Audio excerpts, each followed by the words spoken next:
Sahabat sekalian, kita akan melanjutkan membaca buku Terapi Positive Thinking karya Dr. Ibrahim El-Fiqi. Beliau adalah seorang hipnoterapis dan motivator dunia muslim. Pada bagian ini kita akan membaca pembentuk paradigma berpikir. Pemikiran seseorang terkadang sangat simpel dan tidak membutuhkan waktu serta perhatian khusus selain sebuah program sederhana.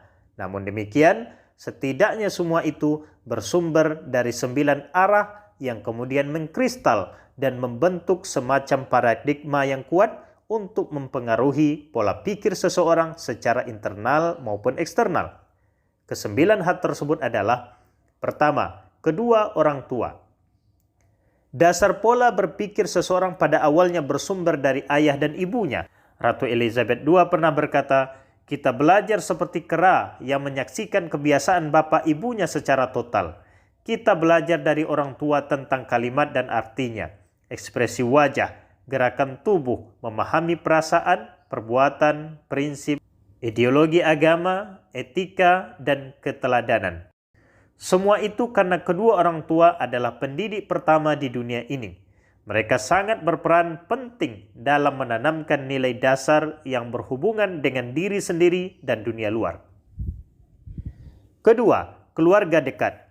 Setelah kedua orang tua, selanjutnya saudara dekat adalah pihak yang paling banyak mempengaruhi cara berpikir seseorang, baik saudara dari pihak ayah maupun ibu, termasuk kakek, nenek, paman, bibi, dan sepupu. Dari intensitas pergaulan terhadap mereka lah akan memperkuat persepsi seseorang tentang sesuatu dari informasi yang didapat sebelumnya. Ketiga, lingkungan sosial, termasuk tetangga, penjual sayur, supir taksi, supir bus sekolah, angkutan umum, dan perkataan orang yang berada di lingkungan sekitarnya akan semakin menambah kekuatan persepsinya tentang suatu hal. Keempat, sekolah. Kebiasaan para guru dan murid di sekolah dalam berkomunikasi, berargumentasi, berperilaku, berbudaya, bertindak, dan masih didukung dengan kuatnya pengaruh dunia pendidikan terhadap penanaman pengetahuan akan sangat memudahkan seseorang meniru kebiasaan yang ada, baik kebiasaan positif maupun negatif. Semua pengaruh itu akan semakin memperkuat watak seseorang dari yang didapatkan sebelumnya sampai mengakar dalam akal batinnya. Kelima, teman. Sumber pembentuk pola pikir seseorang pada poin ini sangat signifikan setelah kedua orang tua. Teman adalah kelompok pertama yang mengisi kehidupan seseorang di luar keluarga. Hal ini bisa dipahami dari kenyataan bahwa seseorang memiliki kebebasan untuk menentukan pilihan berteman tanpa intervensi orang tua. Hal itu masih didukung lagi dengan kebebasan dan keterbukaan struktur sosial di masyarakat. Di antara pengaruh negatif teman bagi remaja yang sering kita temui dewasa ini adalah kebiasaan merokok, narkoba, alkohol, membolos sekolah, dan kebiasaan buruk lainnya. Ekses negatif itu kemudian mengkristal pada gilirannya menjadi kebiasaan yang bersifat fundamental. Akhirnya persepsi itu membentuk berbagai paradigma di dalam memori seseorang. Keenam, media massa. Dalam 1 minggu, rata-rata seorang remaja menghabiskan waktunya di atas 50 jam di depan televisi.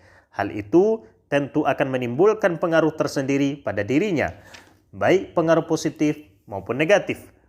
Misalkan dia melihat seorang idola atau public figure merokok, maka besar kemungkinan dia akan melakukan hal yang sama.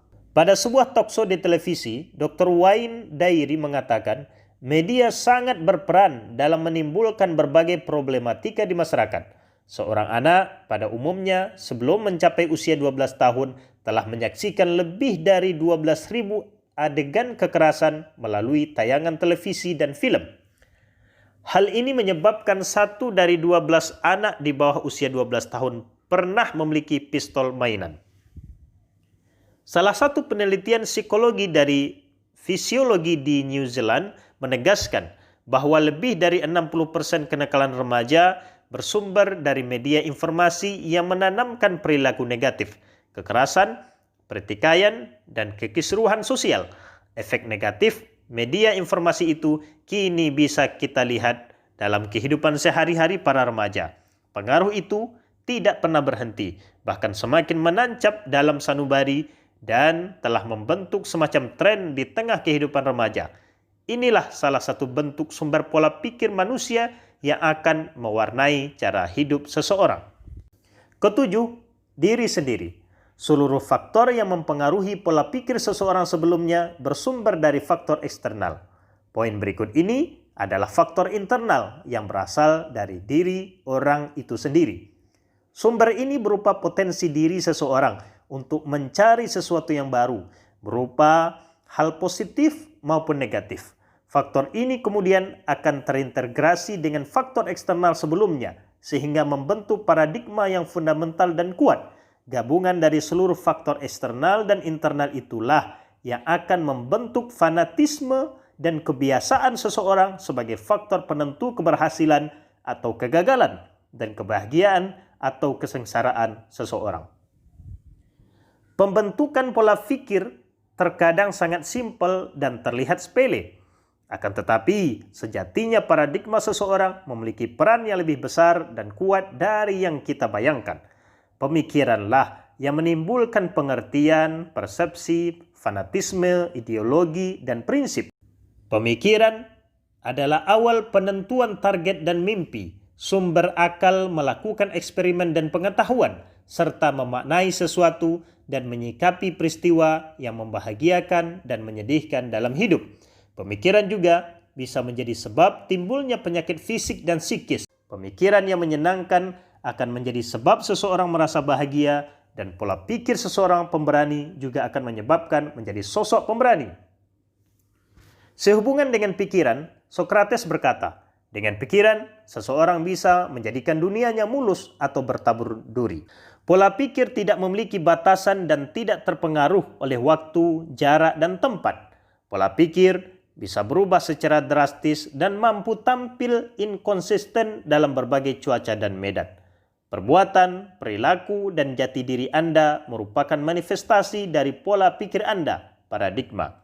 Paradigma Anda bisa membuat Anda berjiwa spiritual atau tidak, menempuh jalan yang benar atau salah, dan menjadi ayah atau ibu yang baik atau tidak. Paradigma Anda juga ikut menentukan apakah Anda hidup sebagai pekerja, pegawai, dan pemimpin yang terpuji atau tidak. Camkan itu dan jadikan sebagai pegangan Anda, atau Anda selamanya akan diliputi perasaan negatif hingga Anda akan menjadi pecundang sejati.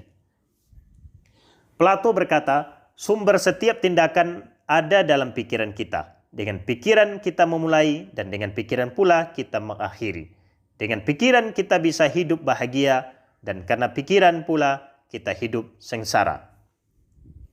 Sejatinya Anda, saya, dan setiap manusia hingga sampai pada titik ini disebabkan oleh pemikiran kita pada masa lalu.